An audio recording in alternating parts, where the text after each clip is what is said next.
everyone, welcome to Jetersblessings. This is Marjorie. Today I've got this Hello Wood sign from Hobby Lobby and the wood section, and I also have this big wood round. I think it's about 18 inches, I believe. I got this in the spring section. So all I'm going to do is just remove the sticker from the back. Good thing about this is it already comes with a hanger that's just stapled on.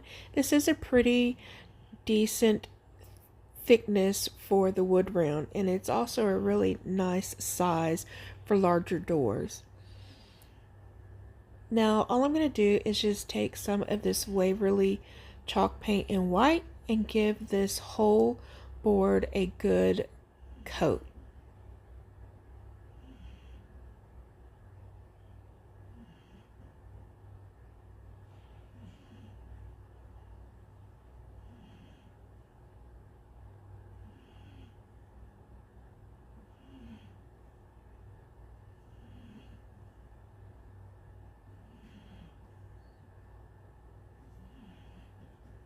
Now my paint was a little old, which not a big deal.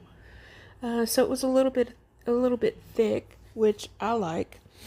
If you run into this, then you can always add just a little bit of water. You could either spray your board or spray on top of the paint, whatever you choose to do in order to make it a little bit thinner for you. And I do make sure I paint the sides. While that's drying, I mix two different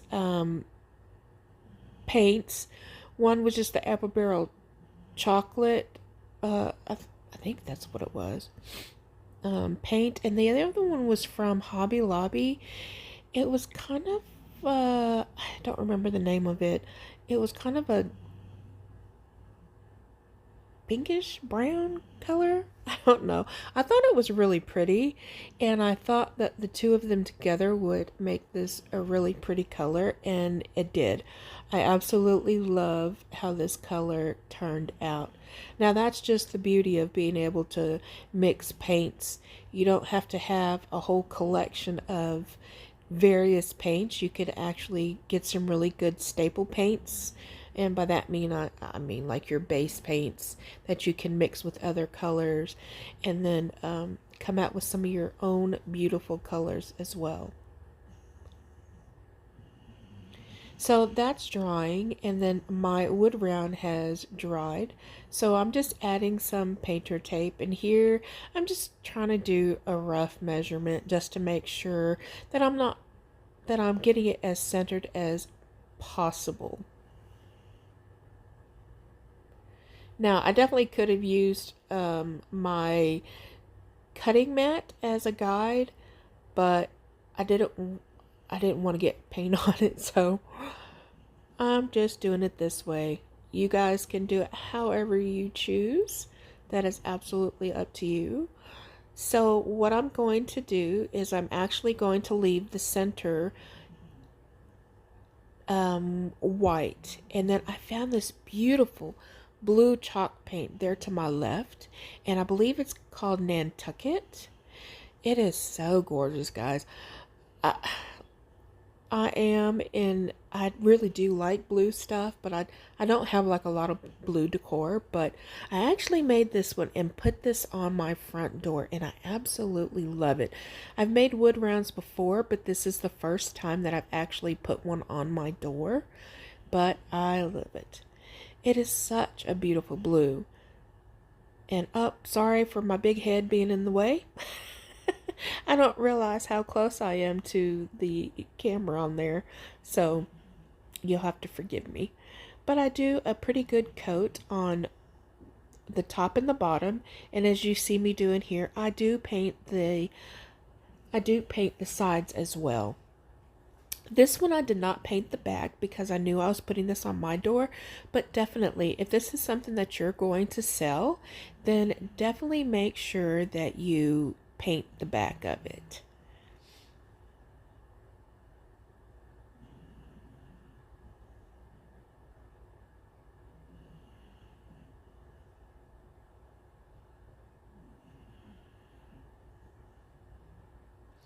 So after it's dried with the help of my heat gun, I actually will go back and take this hello and use some wood glue. So I got this Gorilla wood glue that I like.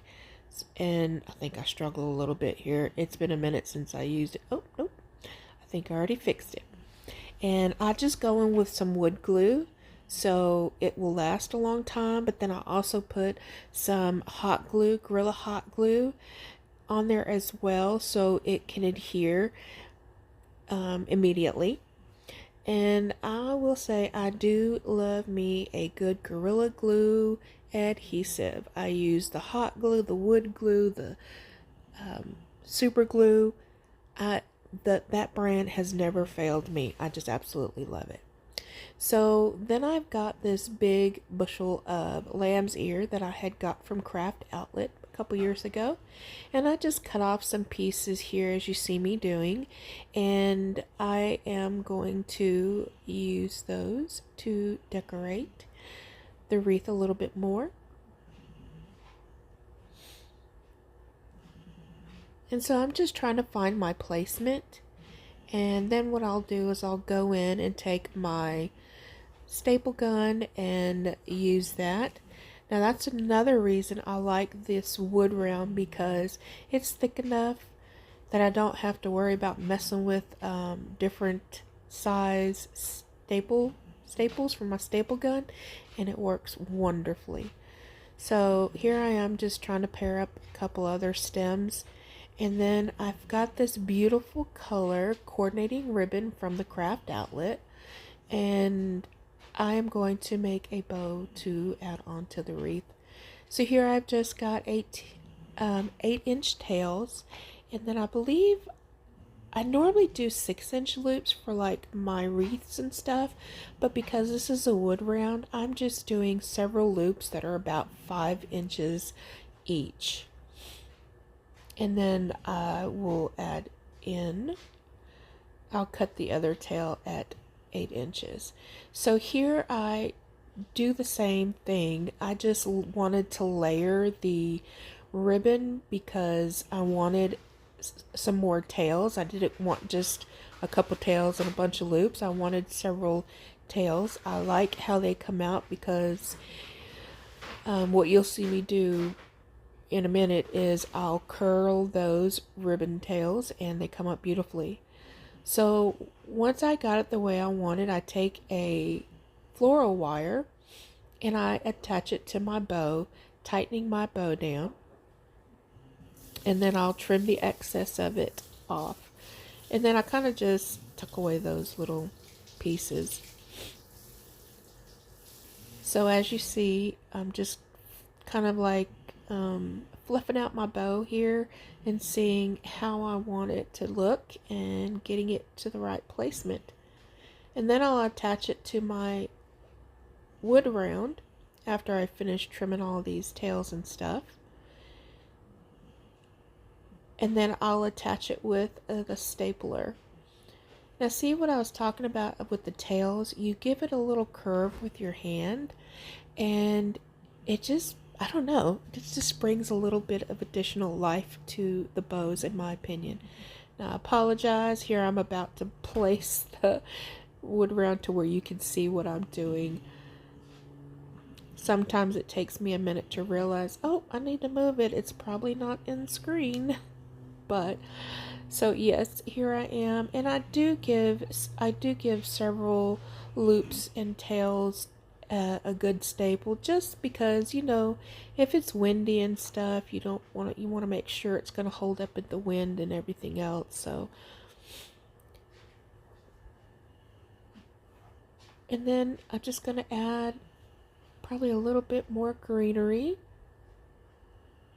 Now you can add the greenery to go throughout your bow as well, but I don't think I do that with this one. I don't recall.